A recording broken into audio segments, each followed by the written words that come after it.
My name is Mr. McCormick, Brian McCormick, parents, Brian, students, Mr.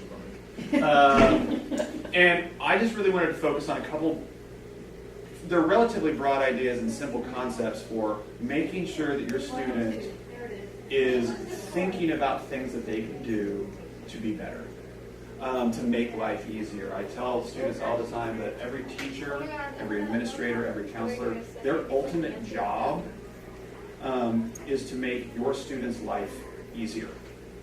Just not right now, sometimes. So I wanted to just take us briefly through this idea that although most of the parents in this room were students at one point, we were in school setting, but as someone that's returned to the school setting as an adult and in it constantly, things have changed. There is a drastic change in what the expectations and the pressure put on students are. And so I just wanted to talk about a student's life in relation to the fact that it's their job. If you really think about it, the student is in school and that's their job. That there's not much difference in the concepts of working hard to be successful in a student and an adult that has an actual job. It's just they get paid in knowledge and we get paid in money. So I want to just do a quick breakdown to kind of help us understand where we sometimes forget that students are working a job. And you might be shocked. So I can turn this on, of course. All right, bosses. On average, your student has at least 6 employers. You've got the language arts, math, science. You've got people telling them every 55 minutes what they need to be doing and when they need to be doing it. Okay. On average, adults have one. And once again, average. My wife doesn't have an employer. But I guess she works for our kids. But that's a lot of bosses telling you what to do every 55 minutes of your day. Okay? Like I said, parents on average one. Who wins in that situation? Parents win. Yes. Report cards / paycheck. If you really think about it, the student's paycheck is the report card. It's what they take with them to that next place and say, here's where I'm at, now let me into your school, right? Their paycheck simply tells them how far from perfect they are, if you think about it. You are at 93%. 100% is perfect, right? That's what their paycheck tells them. And subconsciously they know that. They know that that grade, that percentage, is how far from perfect they are. When in reality, a grade is simply how well they met the teacher's expectations. And that's something that parents need to truly understand, is that a grade is just the teacher's expectations and how well your student met them. Parents, our paycheck shows us how much we supposedly worked. And how much the government takes away. We might be able to say it's a tie, but I'm going to give it to parents once again. Because if someone's constantly telling you how far from perfect you are, then you're not going to want to really necessarily try harder. Right? That negative reinforcement really hurts. Due dates, bills. They've got due dates on a daily basis from 6 employers. Right? Every night someone's telling them, tomorrow at 7:40 you have to turn this in. At 9:05 you have to turn this in. And that goes on day after day for 5 days a week. Okay? For us, monthly or yearly, and most of that's on auto pay. Our students can't do auto pay. Okay? They actually have to remember that something needs to be handed in. That's a lot of pressure. That is a lot of things for us to remember. Right? Obvious winner there, parents, although don't tell them, our bills hurt a lot harder.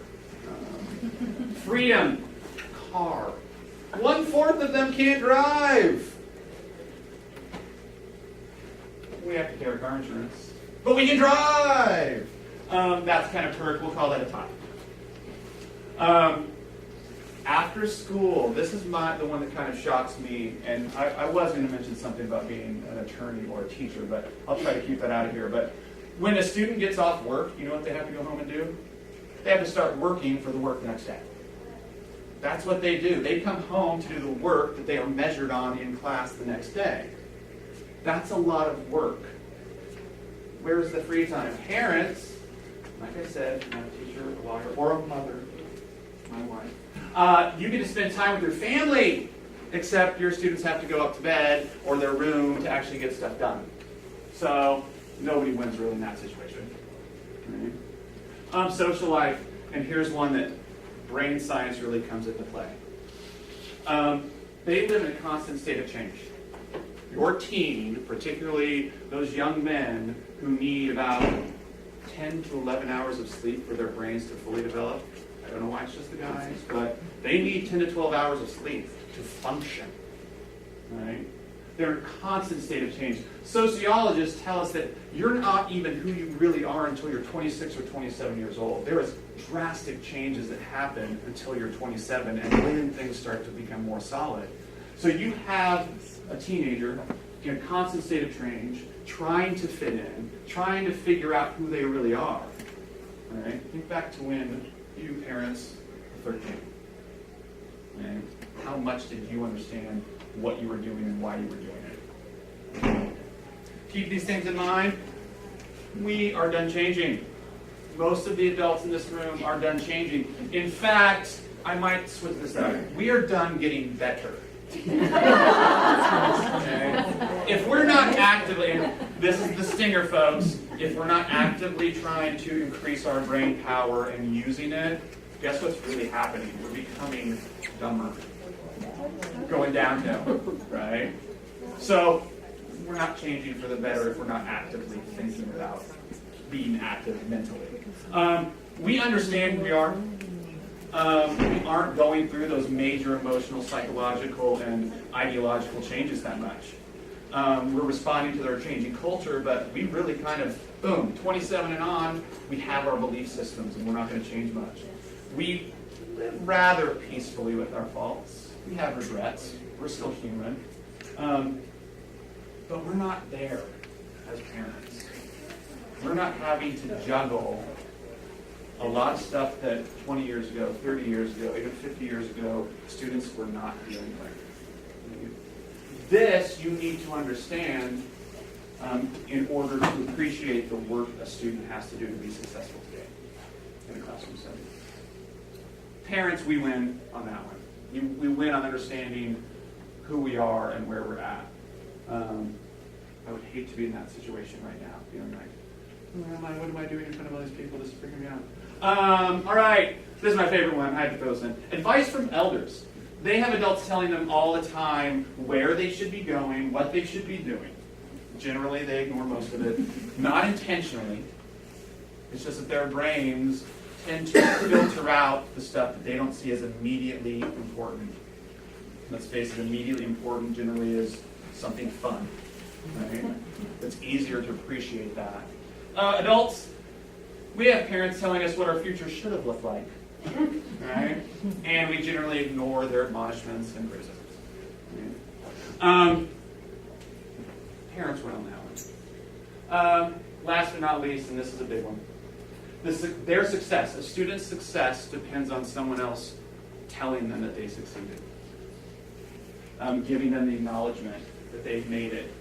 Hopefully, as an adult, we understand that our idea of success is not dictated by the standards of someone else. Right? A student is successful when they pass the WASL. A student is successful when they get this GPA. All of those things are awarded or rewarded, kind of, by someone else. So if you start to understand all the things that are stacked up against your student's idea of what it means to grow, to learn, to be an educated human being, to understand what education is really for, you understand we got a long way to start changing the communication between adults and parents and their students. Okay? There's no silver bullet. That being said, we know that brain science tells us that everybody's different. Every brain learns differently. New studies show that whole myth about teachers teaching to a student's learning style is slightly fictitious. that we can tell teachers, well, you're not teaching to my students' learning style. Students don't necessarily learn better when the teacher is teaching to their learning style. They're just happier. And it's true. They just feel that the teacher's reaching out to them, but it doesn't make them learn the material any better. It's just the attitude. Luckily, what I want to focus on today is the idea that attitude actually does matter. No matter what the statistics say about how much they're learning, the ultimate goal is to reduce stress. As I said before, those of you coming in, the ultimate goal of a teacher is to make a student's life easier, to give them skills and tools to get through the hard stuff. Okay. So the ultimate destroyer of brain function, brain growth, brain success is stress. Okay. And this is where it gets, sometimes I really don't cover this with students so much, but our brains are not used to long-term stress. It's not. Our brains are wired to deal with an immediate threat. There's a tiger in the jungle. Should I run away or should I fight it? We have 60 seconds where our brain can handle stress without it starting to deteriorate. New studies are showing that poverty disrupts a person's ability to make decisions. Thinking back to when I was a substitute teacher with a family of 4, working sporadically, and the stress that was going on my brain, right? But stress is the number one thing that keeps students from being successful, that makes their brain not function properly. So our job as parents and as students is to figure out how to eliminate that stress, to not make it long-term stress.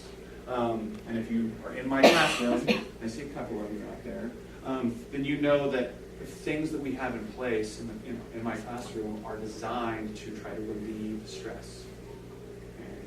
Okay. I can't believe how many emails I've received in just the first 2 weeks of school at 2 a.m. Students saying, I can't believe I'm not going to be able to get this thing done. I had this other obligation and I don't quite understand this homework. A student should never be emailing a teacher at 2 a.m. That happens at the latest 11:45. Be like, approaching midnight and I need my 9.5 to 10 hours of sleep. And I often tell students, if you are sleep deprived, if you are doing work at 2 a.m., what's the quality of that work? I don't want to waste my time grading poor quality work. Right? Make the choice that your mental health is much more important than turning something in to your teacher on time. But we're going to talk about how you can help hopefully get around that and not make it a major issue. Reducing stress equals success. So, number one thing, another scientifically proven fact. Let's see. Boom. There's no relevance of the LP. I just like music, so I picked it for this slide. Know where you were at. The biggest indicator of success is if you can ask your student at any given moment, what is your grade in that class? If you know where you were at, you're not going to be stressed. You're going to know the work you need to do. I equate this to adults checking that bank balance. Okay? You're in college, remember, and you kind of like, just keep swiping that card, debit, ATM, whatever. And then all of a sudden, wait a second, I thought I had money in there. The same principle applies, right? The stress from being surprised by a grade is worse than realizing, oh, I got a D right now. I know where I'm at. But checking grades is the number one way for your student to understand what they need to do in order to change. Yes. Are you going to make these slides available? I can, sure. For a small token of gratitude. I'll take a token of gratitude. Yeah, certainly. And you can do all the research yourself as well and figure out how much of this is going to be specifically helpful to you. Next, review your work and scores. As a language arts teacher, I take a 5-paragraph essay, or 151 of them, and sit down and I read through them and I mark, oh man, this could be better. Oh, what about this thing? And all of a sudden I've made so many marks that if you're looking at it, the student wouldn't be able to read it. And I actually started asking my students, what did you think of my feedback? And they're like, I don't know, I just saw the grade. When I asked, would you like me to give you feedback on this essay? You know what the majority of them said? No, it's okay. If you're not looking at the work and the scores you're receiving, and not the score as in, here's the score, the work you have done and why you received that score, then the grade is meaningless. That assignment is meaningless. If they're not going back and seeing what they failed to do in order to meet those teachers' expectations, fair or unfair as they are, they need to know why they're receiving the scores they're receiving. Next, it's simple. Know the due dates. Write them down. Use your phone. We've got all these cool, crazy reminder things that can tell us what is due when. Right? Use them. Know your teacher's emails. Understand your workload. This summer, talking to freshmen, I tell them that, with the Pride Initiative at the high school, the big thing that I find the most important is the perseverance one. Overcoming obstacles. When it's 12 o'clock at night and you realize, oh my goodness, I have a 5-page paper due. I'm going to stay up until 6 trying to make it. Perseverance is not overcoming obstacles on your own. It's just not giving up and emailing your teacher when you know there is a disaster at hand. Okay? That simple step of emailing a teacher, sending them a note, can make all the difference in how the teacher reaches out to them. Because unfortunately, we all judge. And when a student continuously doesn't turn in work, if they show up and after class starts, they're like, oh yeah, you know that 5-page paper that was due last night? I kind of forgot to do it. And you're like, oh, Johnny, why? Didn't you just email me last night and I would have understood? Right. So emailing your teachers, letting them know where you're at, reaching out to them for help. They respond to that. Okay. On the flip side, parents, you are not free from obligations in this process. You need to know where your child is at. You need to know what their grades are. Okay? We have a lot of easy access to grades in this district. And more importantly, even just asking your student, know their grades. Because then you won't be surprised. And a parent's first reaction is when they look at grades at semester and they go, oh, you had an A that semester. Great job. And then all of a sudden it's a C. And parents respond with like, what did you do? What happened? You were doing so well. Right? Check their due dates as well. Understand their calendar. I don't know how many times I've been told, oh, well, Mr. McCormick, I can't do that because my dad's taking me to a party this weekend for family members, so that paper that's due might not get done. Right? I am all for putting family first. I'm more about putting mental health first by reducing the stress. But if parents aren't in collusion, I know that sounds horrible, but you guys need to be on the same team about saying, let's check schedules, right? Have everybody on that fancy Google Calendar thing and send messages and saying, hey, this is what's happening. It's open lines of communication, but you need to check their due dates so you're not adding undue stress, undue family obligations. And this one, ask about what they are learning. I know that the first response, the second response, the 22nd time you ask them what they learned that day, it's going to be nothing, right?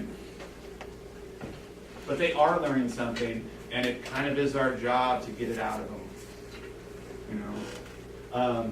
And this is a tough one. I mean, God bless a teacher's schedule because I get to come home and have that slightly earlier time to be with my kids, although they're only 3.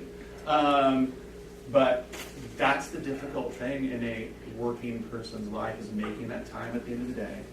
And I don't think it has to be a nightly thing. It just needs to be consistent. A constant reminder that you actually want to know what they're learning, because they're learning stuff that we did not learn adults.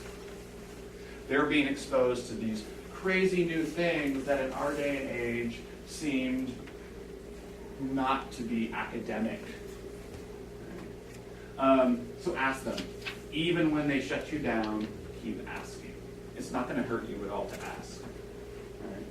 All right. Next thing, know where you are going, students. Set goals, short-term, long-term. It does not matter, as long as you vocalize it or write it down. It can be as easy as, I want to gain 2 percentage points on my vocabulary quiz this week. As long as you write something down and set a goal, that is accountability to yourself. Okay? Set short-term, long-term goals. Know where you are going. A lot of times when you ask a freshman, what do you want to do with your life? There'll be 3 of them. They're like, I am going to be a neurobiologist. I'm going to do it. All right? But most of them are kind of like, I don't know, I'm kind of into this. The crazy statistic that I always throw out to them is that the average college student changes their major 5 times. The average adult changes their career 7. So we're expecting a freshman in high school to know what they want to do, a sophomore in high school to know what they want to do. I know I changed my major after I realized that psychology takes science. And I was like, oh, I'm not really good at science. Now I love it. Rethinking that job choice, but I'm teaching better. But planning ahead is not, I want to do this. It's more about understanding that long-term lifestyle that they want to lead. We don't like to say that your life is judged by how much money you make. It's not. But your happiness in what you're doing and the lifestyle that you want to lead is more important than the dollar sign. So that long-term goal is just the start of the conversation about what kind of lifestyle that you want to lead. What would you be happy with? What would be a best fit for you? Those are the kind of long-term goals you want to make and plan ahead. That's why you're here tonight. You're going to go talk to counselors. You're going to go to other sessions where they're saying, plan ahead. Understand what happens that next year. This is something that, once again, it goes both ways for parents and students. And I always encourage students to think big. Right. Set that biggest goal possible, and as you grow and become older and learn things, if that's not the big thing that you can do, you're less defeated by not being able to do that big thing as you get older. You understand, like, wait a second, maybe I don't want to be an astronaut. It's a lot of stress, right? We already know stress bad, right? Okay. So parents, this is the hard one. Know where they're going. Temper your plans with theirs. Okay. As an honors teacher, a language arts honors teacher, I get a good 60% of my students telling me that they're taking all these honors courses because their parents have encouraged them to. Temper your plans with theirs. And that goes down with this being realistic. And we'll get to that. But tempering your plans with theirs involves giving them guidance and options. Students, plug your ears real quickly. Plug your ears. Even if the options are 2 options that you would prefer, right? We've all learned that lesson that when you give options to students, give them 2 options that are good options for everyone involved, but let them have the control to make that choice. And know what they need. I think most parents believe they know what their children need. This is a natural instinct in us, but take time to always check this. What is your need and what is your student's need? Okay? Because we oftentimes mix those up. And be realistic, like I said, not everybody needs to be in an honors course. Not everybody needs or can get straight A's, and that's not always their fault. Sometimes it's the system, but either way, understanding that you need to know where your child is at and ask for those specific things from your teacher. Okay, what is the skill that they're really missing here? Because sometimes as teachers we just get the response, well, I think they're smarter than that. They can be doing better. It's like, well, they have this huge gap of knowledge that they never received before that they're trying to make up for. Right? Something small can have monumental impacts in our current education system because we're asking for a big, huge leap every year that not all students are ready for. Once again, flaw with the system maybe, but either way, if we all were a little bit more realistic, then those support systems would be in play. We would be helping our students in different ways. last but not least, this all kind of comes down to knowing why this matters. Encourage learning. Encourage your students to gain knowledge and talk about it. Encourage them to read articles and share new information with you. Encourage discussion as a family. Encourage students and your children to discuss with one another. Encourage self-respect. For me, this is the biggest one. If your students aren't respecting themselves, they don't have the right level of pride in the work that they do, they're going to give up. They're not going to care. The secret to relieving stress is to care about how well you do, is to have that self-respect. I'm sorry for those of you that heard this before. But this is kind of the secret that makes all of the previous things easier to do. So I encourage you, I will share this and you can kind of look over it, and not all of it's going to be great for everybody. And I know some of it is not just as simple like, you do this, you put this in the phone, and it's an easy like step-by-step process to becoming a student robot. But ultimately, the emotional state of your children is what is negatively impacting their success in school. That once they start caring, they'll be more realistic about what they're capable of doing. They'll know when to go seek help. They'll understand that we are here as a community to help them, and therefore we're all going to persevere because we're going to work as a team. And that's kind of ultimately, it takes a village, and it honestly does. So the more involvement there is from parents and students working together and teachers, the higher success rate you're going to have for individual students. I don't know how long I'm supposed to talk for, but 30 minutes and I've already blown it out of the water. No. Any questions? Are there some specific things that you as parents or you as students would like to know about your teachers and why they make the choices they make? I have a question. Yeah. So in freshman year, when the teachers are teaching a little bit more, do they have a sense of what homework certain teachers are giving and the other ones are giving? Okay, so that's the big thing that I've been motivated by this year. As a full-time freshman campus teacher, I had a girl tell me she had 9 hours of homework in the first 5 days of school. Like on one night she had 9 hours. I immediately went to go talk to every single teacher there. What is your expectation for homework? And here's the issue I think that we're going to be working on, and I think this goes at every level. We're adults. As teachers, we think this is clear. This is what you need to be doing. But that 9 hours of homework after talking to the teachers was really supposed to be 2.5. Like, this should take 30 to 45 minutes. That is something that we are really pushing at the freshman campus. I mean, I know there's countries that have outlawed homework. You can't really function and grow fully without a little bit of homework. But the myth that, and this is another one of those brain science ideas, that the myth is that when you go home and do homework, you're practicing. But really what science is telling us is they're relearning. They're basically saying, well, I can't exactly remember how to do this, so let me try to figure out on my own how I'm supposed to be doing this. So it's taking longer. It's not the practice that it's supposed to be. And that's that whole idea kind of the flipped classroom. But to address your question specifically, it is a hot topic right now, and a lot of teachers are trying to figure out how we can push the kids to work hard without burying them between social obligations. So, I'm finding with time, I have 3 kids in this Pomegranate School District, that teachers' websites are all completely different. Yes. Like the toolbar isn't consistent, like there's no consistent format like class syllabus, course outline, or whatever. So it seems to be like, this deep sea fishing expedition just to get to the content. There's a lot of time spent fumbling through. Yeah. So, and then they get really frustrated, and then they're done. And they just say, screw it.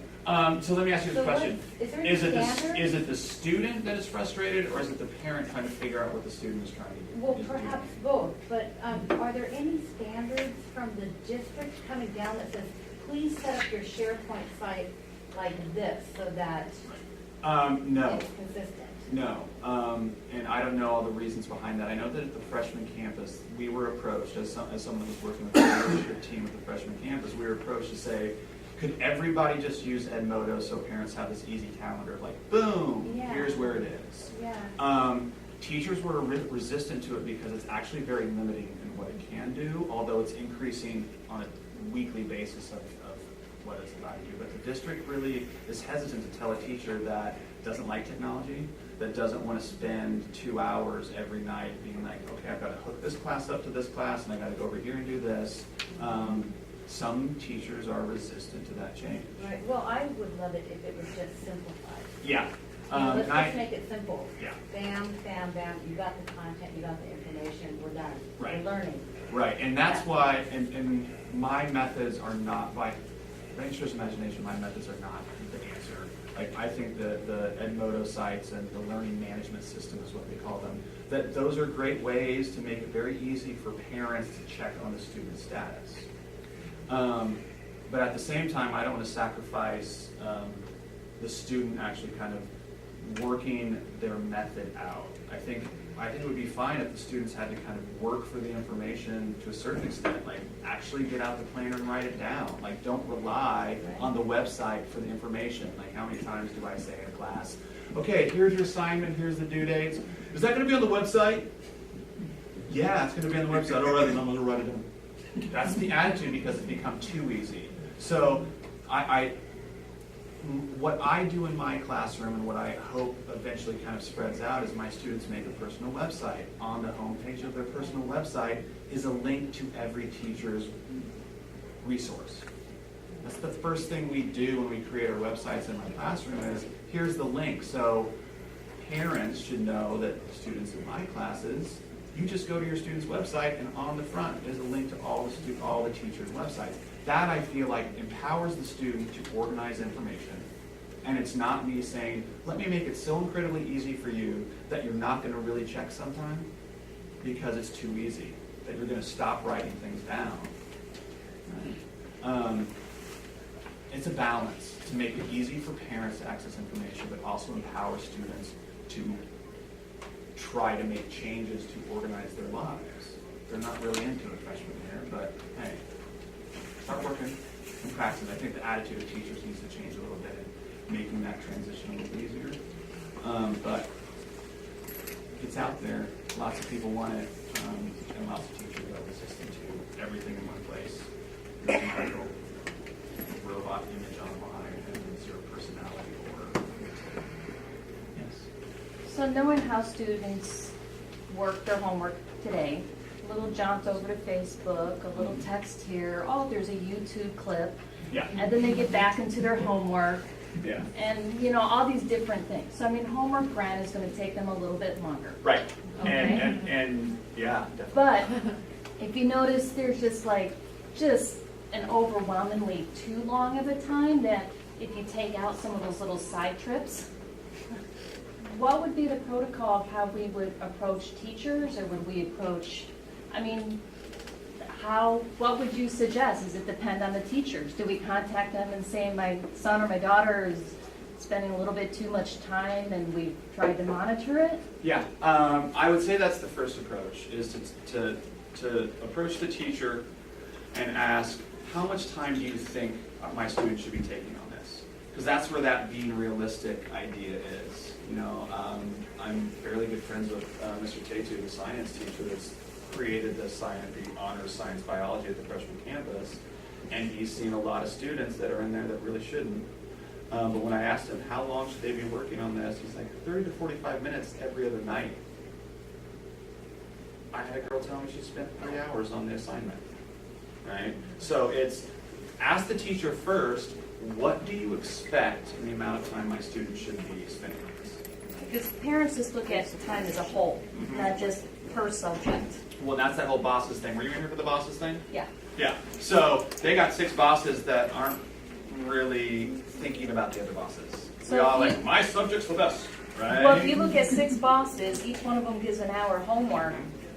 Even if you look at 30 minutes per, that's still a huge chunk of time if they have to get to bed halfway decent time. Yeah, and And that's let's throw dinner in every so often. maybe they get to eat. That's why I allow eating in my classroom. I know they're not eating at home. Yeah, I agree with you, and I think that is something that teachers need to have a serious discussion about, because we're adults. We're all these, I hate to say it, but teachers kind of think of themselves as these smart people that can do a lot of things, right? We're kind of professional students, and so we often forget that the majority of the population doesn't really enjoy sitting in a classroom like this on an uncomfortable chair, taking notes for 30 minutes, right? Culture's definitely changing where there's more hands-on thing. We're in a room where the students are working themselves most of the time. Right? Mr. Warren's room, our computer programming guy, the guru of sorts.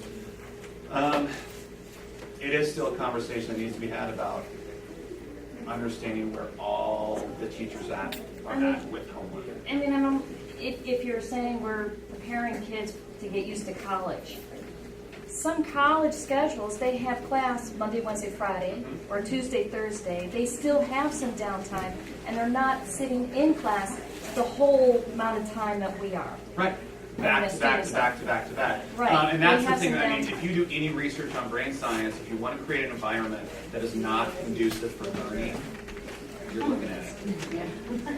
Right? That the human brain stops paying attention to anything, just like most of you did, after 9 minutes and 59 seconds. If there's not some major shift in presentation format, you got to lay a joke, right? Do a little juggling. Go, ah! You didn't flinch. Without something like that, your brain is going to shut off. And we're cramming 55 minutes of information. The structure itself is flawed, but that's not really going to change anytime soon. So just communicate it to teachers if we notice something. communicate. Ask what they think the time needs to be spent on the assignment. And no due dates. I mean, honestly, to me, it's knowing when stuff is due, and if you know you're not going to be able to make it, whether it's your fault or not, call the teacher, start working with them. But, yeah, it's not easy to shift and change an entire system that's been doing the same thing for 50, 60 years. Right? The same kind of structure. But that's why I think that these kinds of tips, with these kinds of focuses, is more about changing our attitude as students and parents, and even teachers. Looking over this stuff, it completely changed even the way I'm interacting with my students already. And like, this is 5 days ago I put this together, and like, wow, I really need to start rethinking this. How do we get the most quality from our students? The quality work, quality skills, quality success. It takes a lot of flexibility, and I think it takes a lot more communication rather than finger pointing, blaming, and frustration and increased stress on everybody's part. And I don't know, I mean, that's basically my mission in education that would take parents and teachers and students kind of get on board. Well, it's like tonight before we came here, I emailed all the kids' teachers and say, we're going to this thing tonight that's sponsored by schools, more academic. You know, just so you can understand some homework and not get done by tomorrow. Yeah. Yeah, and once again, any boss is not going to want to hear, your work is not important to me. Teachers are humans, right? And that's one of those things that we keep forgetting sometimes, that they're responding the same way to, parents emailing and saying like, well, my student's saying I'm not doing this, and they get defensive, and then all of a sudden things are uncomfortable, right? But it's better to put things out there and ask questions, ask what you can do, what your student could be doing. It's like the other slide, keep asking your students what they're learning, even if it takes a while to get to some sort of concrete progress or change of information. Are there any tools in place for teachers to get feedback from students as to how long are the expectations realistic on both sides? Like, if the teacher thinks it takes a half an hour, do they have any feedback from the students as to How long it actually takes? does take? Other than asking them, no. I tell my students, time yourself on everything you do. As a person is trying to get them to write essays, the SAT, the other thing that I kind of do, they have to write an essay in 25 minutes. An essay in 25 minutes, and they don't know the prompt beforehand, it's slapped in front of them, and they got 25 minutes to write it. My goal in my head is that every essay should take around 25 minutes to kind of crack the shape. It's not going to be a good one. It's not going to get you an A in any college on the planet, but efficiency, organization within each kind of step in the writing process. If you're timing yourself, you realize where your flaws are. Most teachers really are trying to make the students' life easier. But not everybody can do the same thing. But it's asking. If the students are logging how long it's taking them, that's a great way to figure out if they're in the wrong That would class. be a nice line of communication. Yeah. Yeah, I'm instituting this next week, but at the end of every class, I'm going to take 5 minutes and ask my students, all right, what are the major assignments due? How can you plan ahead in your week? How can I assist? Like I said, I don't want crummy work. If they're too stressed out or too busy working on something else, then I'm not going to get their best work, and it's a waste of time for me, right? Because I'm giving them a grade that's not fair. So if we can try to institute that on all levels, like that kind of communication, if 3 teachers did that, then you're going to get an increase in students' awareness of how much time you're spending. It might not be